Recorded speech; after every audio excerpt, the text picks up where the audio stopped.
அனைவருக்குமே வணக்கம். சற்று முன் கிடைத்திருக்கக்கூடிய ஒரு மிக மிக முக்கியமான செய்தி ஒன்று வெளியாகியுள்ளது. சற்று முன் ஈரோட்டில் திமுக வேட்பாளர் திடீர் நீக்கம், பின்னணியில் என்ன அப்படின்ற மாதிரி பார்த்தீங்கன்னா செய்திகள் வெளியே இருக்கு. ஸோ அதெல்லாம் திடீர்னு பார்த்தீங்கன்னா திமுகவுடைய வேட்பாளர் விசிகா சந்திரகுமார் அவர்கள் அதிரடியாக நீக்கப்பட்ட சம்பவம் தான் இப்போ பார்த்தீங்கன்னா திமுகவில் பார்த்தீங்கன்னா ஒரு மிகப்பெரிய சம்பவம் தான் நடந்திருக்கு.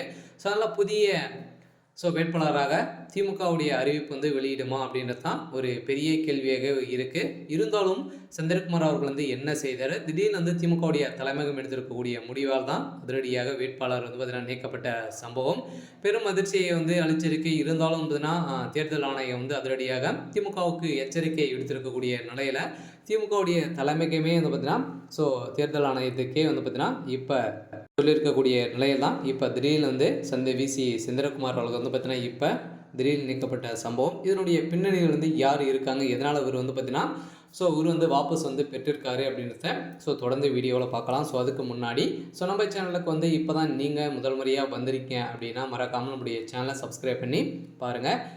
வாங்க வீடியோக்குள்ளே போகலாம். பார்த்தீங்கன்னா ஈரோட்டில் இப்போ இடைத்தேர்தல் நடக்க போகுது இல்லையா.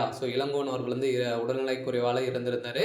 இதைத் தொடர்ந்து இப்போ அங்கு பார்த்தீங்கன்னா ஈரோடு கிழக்கு தொகுதியில் சட்டமன்ற தொகுதியில் பார்த்தீங்கன்னா திமுக உடைய வேட்பாளராக விசிகா சந்திரகுமார் அவர்கள் போட்டியிட போகிறாரு அப்படிங்கிற மாதிரி அதிகாரப்பூர்வமாக திமுகவுடைய தலைமையகமே அறிவிப்பு வெளியிட்டு இருந்தாங்க.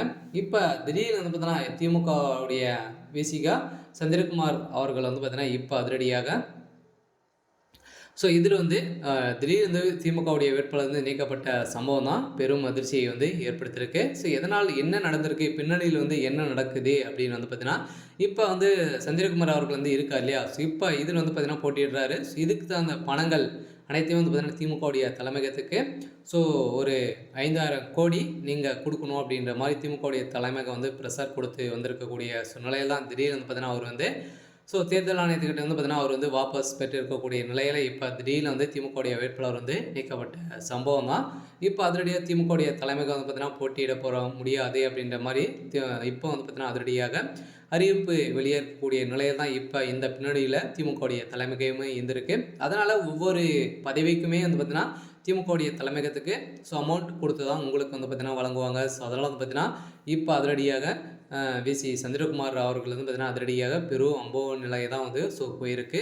இருந்தாலும் வருகின்ற பிப்ரவரி 5ஆம் தேதி தேர்தல் நடக்க போகுது. திமுக பார்த்து கொண்டு தான் இருக்க வேண்டும் அப்படின்ற மாதிரி எடுத்துக்கூடிய முடிவால் இப்போ அதிரடியாக ராகுல் காந்தி அவர்களுக்கும் ஒரு மிகப்பெரிய சிக்கலாக தான் இருக்கு இல்லையா. அதனால் திமுக ஒரு சட்ட ஒழுங்கை மீறி நடந்துட்டு இருக்காங்க. அதெல்லாம் வருகின்ற சட்டமன்ற தேர்தலுக்குள்ளே திமுகவுடைய கூட்டணி உடையும் அப்படின்ற மாதிரி தான் இப்போ பரபரப்பாக பேசப்பட்டு வருது. சரி, ஓகே. இன்னைக்கான அப்டேட் இதுதான். மறக்காமல் நம்மளுடைய சேனலை சப்ஸ்கிரைப் பண்ணிக்கோங்க. தேங்க்யூ.